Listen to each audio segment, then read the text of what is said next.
खऱ्या गतीच्या प्रिय रसिक बांधवांनो, सर्वांना माझा आदरपूर्वक नमस्कार।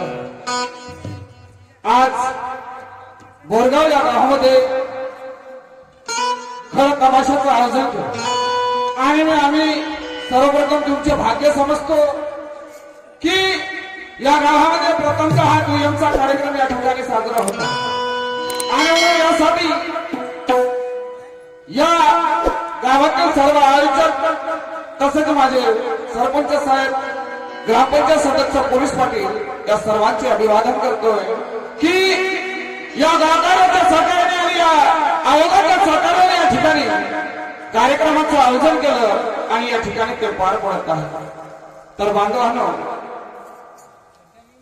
हिंदू स्वराज्याचे संस्थापक छत्रपती शिवाजी महाराज, संत गाडगे महाराज, आदरणीय तुकडोजी महाराज वंदनीय, तसेच डॉक्टर बाबासाहेब आंबेडकर, तथागत गौतम बुद्ध, माता रमाई, माता भीमाई, अहिल्याबाई होळकर या सर्व महापुरुषांना सर्वात आधी मी मानाचा मुजर करतोय। तसेच या जगामध्ये मानव धर्माची स्थापना करणारे महान त्यागी बाबा जुमलेजी, आई वाराणसी आई यांना सुद्धा माझा मानाचा मुद्रा देतो आणि पुढील कार्यक्रमाला सुरुवात करतो, कारण सर्व आतुर झालेले आहेत आणि कार्यक्रमाला वेळ झालेला आहे। माझा छोटासा परिचय राष्ट्रीय आघात पथक निलानेश्वर मुक्काम तारणा शाखा कारगाव शहीद उमेश भाऊ खडसे, माझे गायक आदरणीय बंधू दादा खडसे, या पार्टीचे संचालक आणि आयोजक आदरणीय आमचे आकाशदादा खडसे, माझे पत्रकार सुभाषदादा चहांजे, माझे नर्तक राहुल आम्ही सोनू, तसेच माझे सहशाही आदरणीय राजकुमार सिंग, तसेच माझे ढोलकवादक आदरणीय आमचे मोठे बंधू माझे दादा वानखडे मुक्काम सावनेर, तसेच सुरमास्तर आदरणीय आमचे भासाजी रणजितजी खंडाळे या संपूर्ण पार्टीसहित उपस्थित होऊन कार्यक्रमाला वेळ घेता या होऊ घातलेल्या कार्यक्रमाला सुरुवात करतो। सर्वांना नमस्कार, जय हिंद, जय भारत।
पाठीवरती आज आपण या धर्तीवर जन्मास आलो, त्या महानगरामध्ये गेला नसता आणि या महासमुद्रात तुम्ही आम्ही जन्म मिळाला नसता तर आज या जगाच्या पाठीवरती हा मानव जीव पैदा झाला नसता।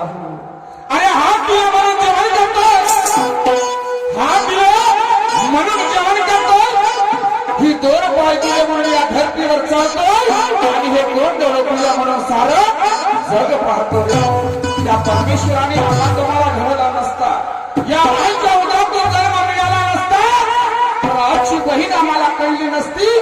आमचा भाऊ आम्हाला कळला नसता, आमचे मायबाप आम्हाला कळले नसते. म्हणून हा सर्व योग्य अवबोधाने घडवून दिला. आणि मग काय म्हटलं,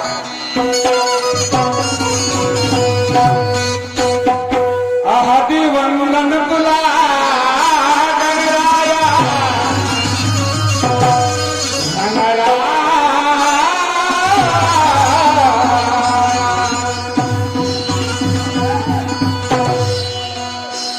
आहादी वंदन तुला गणराया,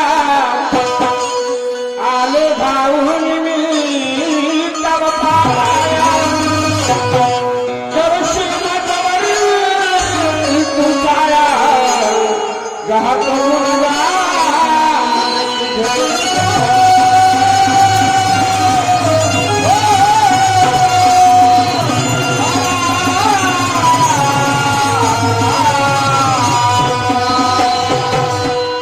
काही दिशात बाबा तुझीच गाती,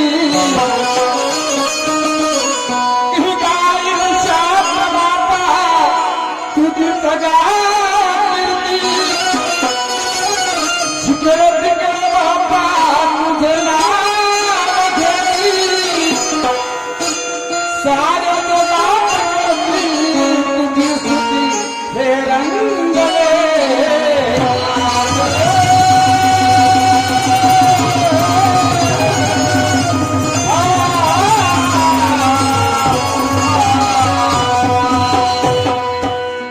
इतिहासाच बाबा धरती पाण्या,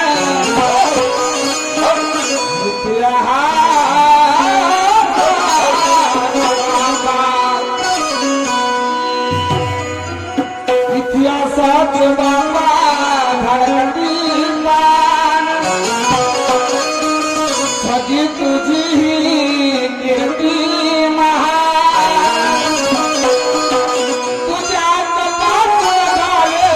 शुद्धांत करणा शांती मिळे दिवा.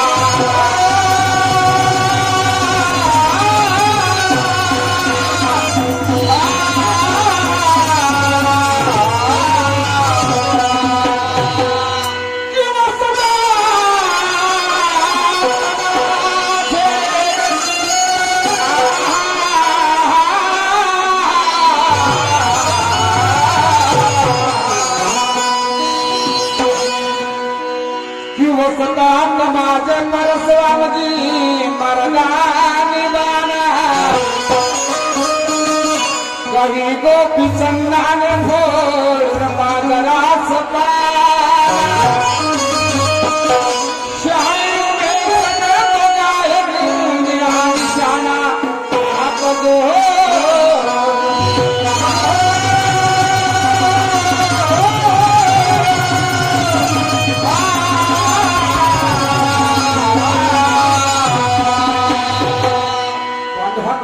सर्वांना माहित आहे. या जगाच्या पटीवरती पहिला मान त्या गणेश भगवंताला दिलेला आहे. आणि कोणीही एका मंदिरात जाऊन अभाव्यपणे त्या भगवंताचं पूजन करत असतात. आणि मी सुद्धा या शहिरीच्या परंपरेनुसार त्या गणेश भगवंताचं पूजन करतो आणि पुढील कार्यक्रमाला सुरुवात करतो.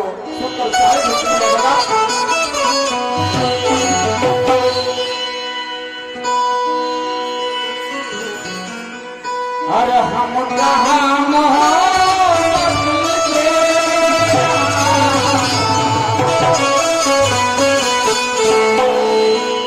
अरे हम कहाँ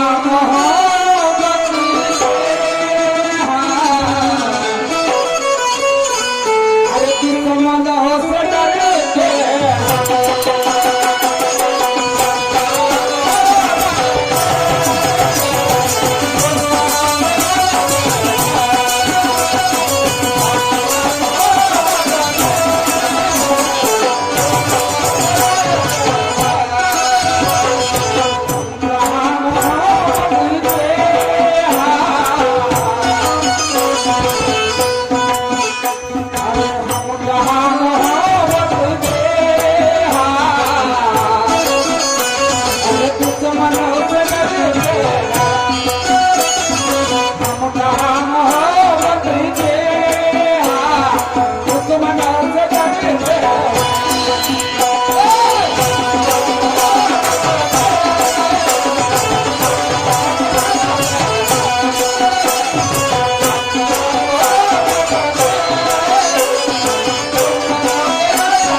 कह दिया जमाने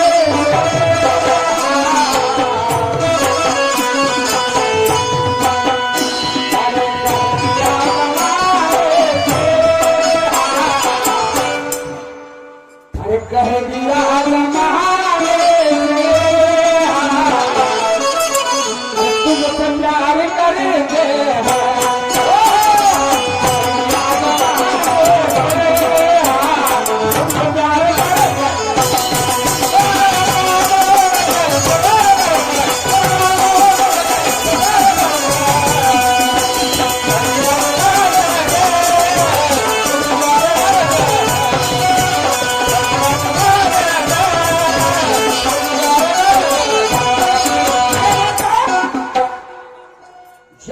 या धरतीवरती आपलं रक्त सांडवलं हो. अरे ज्या महापुरुषांना त्या सैनिकांनी या जगाच्या पाठीवरती रक्त सांडवलं या भारत देशात महान करून ठेवलं. आज नखाच्या जमिनीवरून गेला नख जमिनीत गळून गेले भगवंताचा अंतच लागला नाही तर तो भगवंत कुठे असायचा. या विश्वाचा विश्व करता आपला जवळ हो आणि या मानवाला करतोय देव कुठं आहे आणि म्हणून त्या देवाचं पूजन कसं करतात तुम्हाला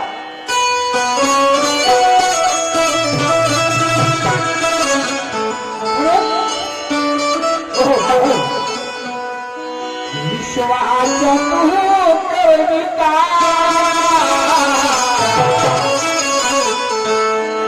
यहाँ विश्वाचा तू करविता आज माझ तुला वंदना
आज याच बहार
या पूजेसाठी पहिला मान त्या धनराजाला दिलेला आहे आणि म्हणून म्हणतात की आधी मना जावे हाती तो गणाचा भोगती.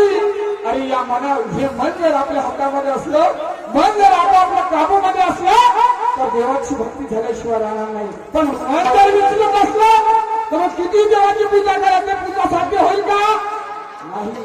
म्हणून राष्ट्रसंत तुकोजी महाराजांनी म्हटलं आहे अरे मनी नाही भाव देवा मला पाव देवा असेल भेटायचा नाही रे देव काही पाहिजे म्हणून या देवाला प्राप्त करण्यासाठी शुद्ध मनाची गरज आहे. शुद्ध विचाराची गरज आहे आणि मग सबर काय म्हणतो आहे का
संत तुकोजी म्हणतात ऐसा भाव करायचा जीवाचा भक्ती विना उद्धार नाही कुणाचा आणि भक्तीसाठी निर्धार पाहिजे मनाचा म्हणून या भक्तीला साध्य करण्यासाठी दोन गोष्टीची गरज आहे माझा प्रभू आज आपण पाहतो आहे म्हणतात ना की पाण्याला मासा झोप देईल कसा जागा त्यांच्यावर मला सांगा जो पाण्यामध्ये मासा राहतो तो मास रात्रीवर जगतो पण त्या जगण्याचा अधिकार त्याला त्या पाण्यातच का दिला त्या मासवाळ्याला पाण्यातच का दिला आणि याचा जर विचार केला तर त्याचं पाण्यात जीवन आहे तर आमच्या महापुरुषाचं या मानवाचं जीवन या जगाच्या पाठीवरती परवडत आहे आणि म्हणून तो पाण्यातल्या मासा जीवन कसं जगतोय याच्याकडे लक्ष दिलं तर त्या विभागची प्राप्त झाल्याशिवाय राहणार आणि म्हणून काय म्हणतो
एकाच्या पाठीवरती. अरे आम्ही 50,000चा कुत्र घरी पोसायला घेतो, 50,000चा कुत्र आम्ही पोसायला घरी घेतो, पण माय बापासाठी 5 रुपयाचं बिस्किटचा पाकिट नाही.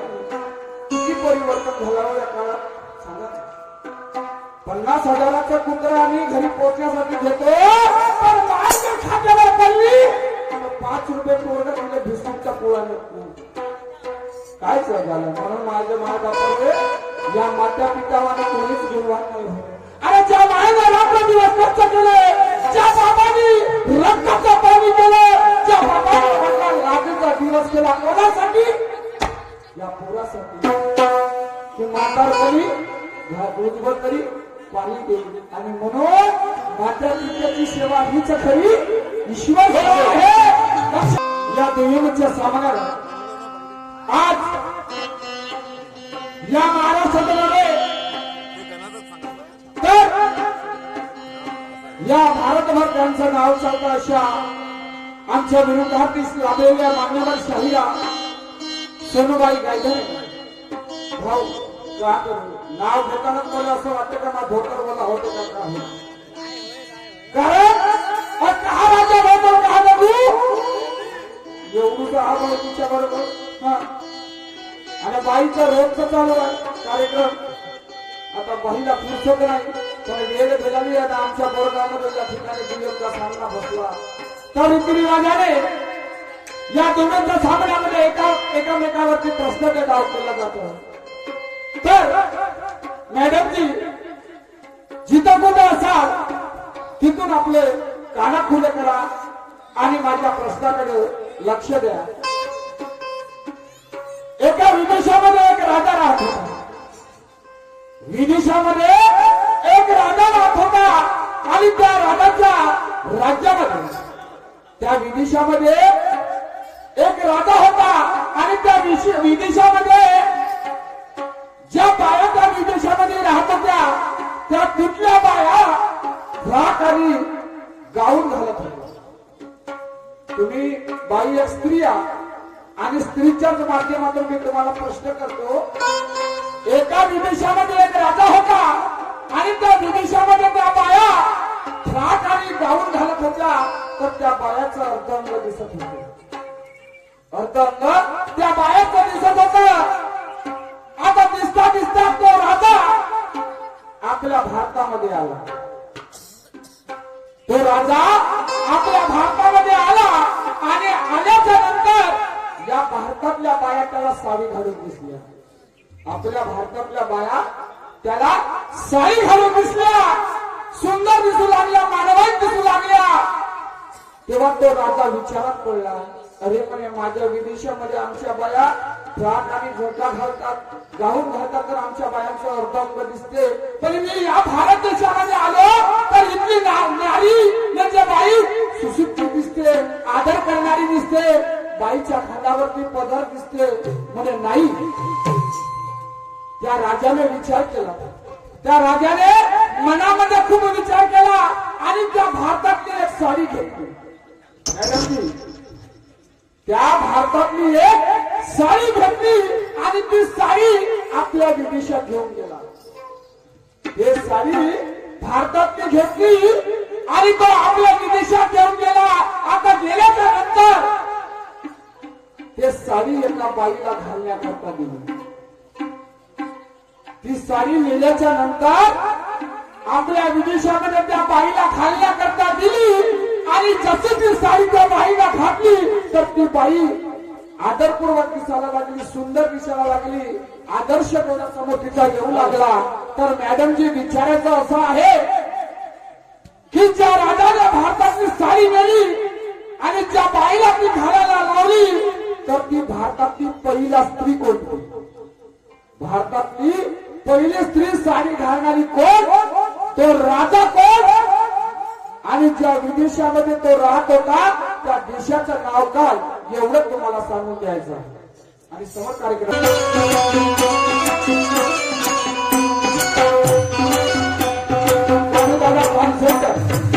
त्यांच्याकडून माझ्या पार्टीला 100 भेट दिलेली आहे. आदिवासी धन्यवाद.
नावाचा. अरे आज या जगाच्या पाठीवरती देव नसता तर ही धरती राहिली असती का? हा आकाश राहिला असता का? हा माणूस जन्माला आला असता का? नाही आहे. अरे जिथं देव आहे तिथं मानव आहे आणि जिथं मानव आहे तिथं देव आहे. कारण या मानवाला देव करतो, सगळ्याची पूजा करणार का आपण? नाही करणार. आणि म्हणून आज एक सगळ्याची जरी मूर्ती होत असेल पण ते आम्हाला सुशोभित करण्यासाठी असतं. त्या मूर्तीमध्ये तो एक देवाचं नाव असतं. नावाने काय पण देव मात्र एक आहे. हर देश में तू, हर देश में तू, हर देश में तू, हर देश में तू. अरे नाम आहे पण एक भी है. म्हणून या जगाच्या पाठीवरती देव एकच आहे माय बाप हो. म्हणून सबका मालिक एक आहे आणि सर्वात देव हा एक आहे. ऐका समोर काय म्हणतात.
दादा रे आई वडिलांची सेवा हीच ईश्वर सेवा आहे.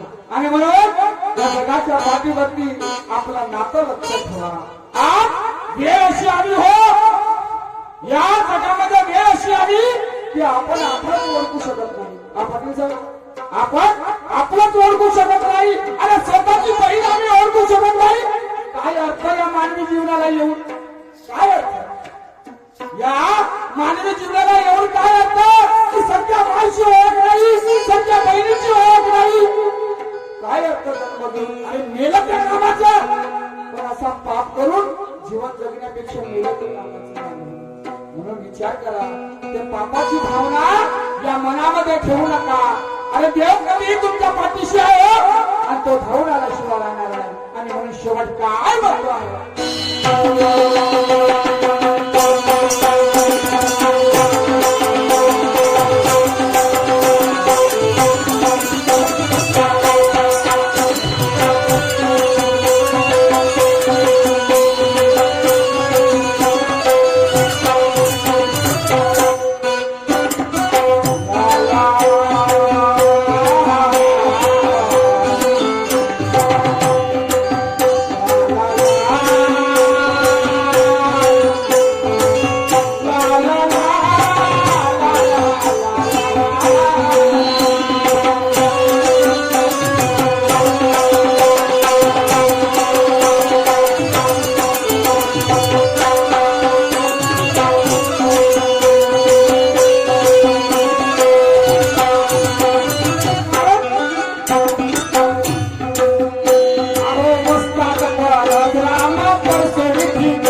शाहीर